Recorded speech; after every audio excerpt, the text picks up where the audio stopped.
is a battlefield of total war. Not in Normandy or in Poland, not in the far Pacific. This is Georgia, USA. The Chattahoochee here is no river barrier to be stormed. No gun emplacements are dug into the red clay of these pine-covered hills. Here, memorials of wars past look down on a new kind of war, which gets its fighting strength from every part of America, a war of production for which all peacetime activities have been mobilized. The work of town and village and of the great city has been coordinated smoothly and effectively into the overall plan of a nation at war.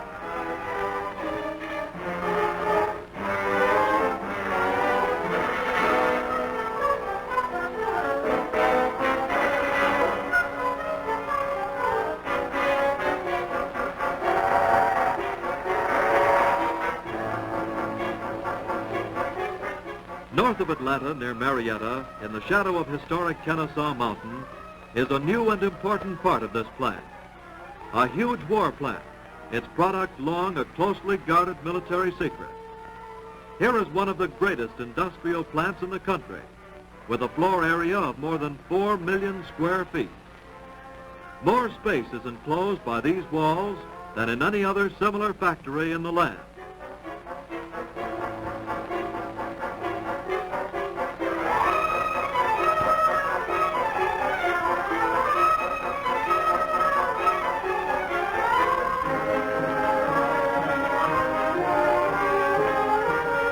Here, working night and day, some 25,000 people are creating what has been called the industrial miracle of the war. They're building in record time and in large numbers the giant B-29, the super fortress.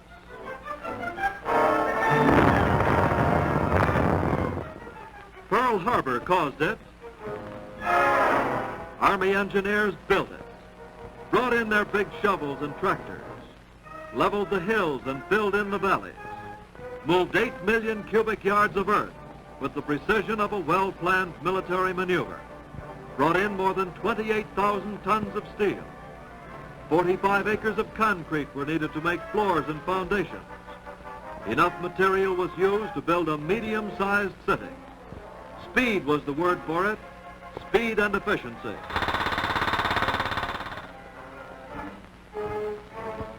But as the steel went up and the walls around it, there were some who wondered at this huge plant in Georgia and asked where would they come from, the thousands of skilled workers that are needed to build the airplanes.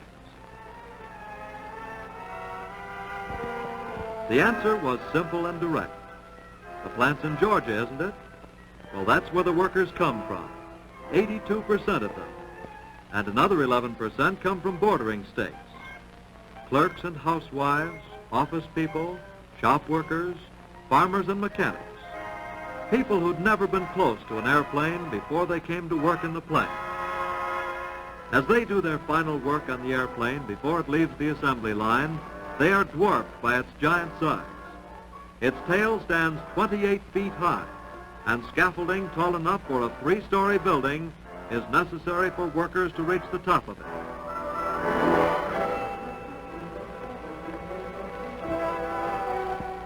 This great assembly line, with the huge ship standing nose to tail, is a tribute to American ingenuity. For here, one of the most intricate machines ever designed is being built in quantity numbers by thousands of skilled men and women in a factory that didn't even exist 2 years before. And here it is, the Boeing-designed, Georgia-built B-29. Fuselage length, 99 feet. Horsepower, 8,800. Wingspan, 141 3/10 feet. Range, very long. Bomb load, very heavy. Number built per month here in Georgia, quite a few.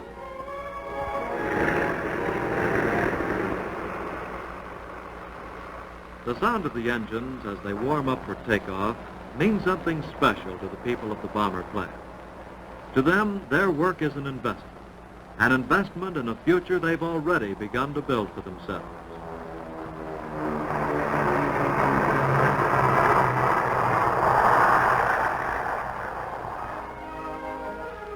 Within walking distance of the plant in Marietta is a new kind of industrial community, pleasant and attractive.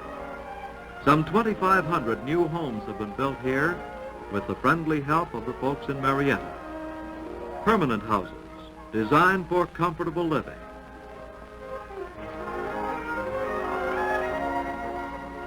They're well equipped with refrigerators and electric stoves in the kitchen and other conveniences that make housekeeping easier. There weren't enough churches at first, so new ones were organized. This one used to be a Civil War home. The schools are good, and there are nursery schools for the young children.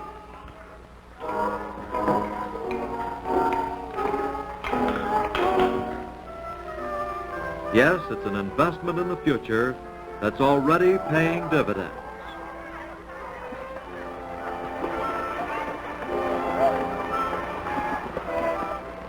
The people of this community have a double interest in the B-29. They share with the rest of the nation the added security brought by this powerful weapon of democracy, whose long range and tremendous striking power will speed the day of final victory.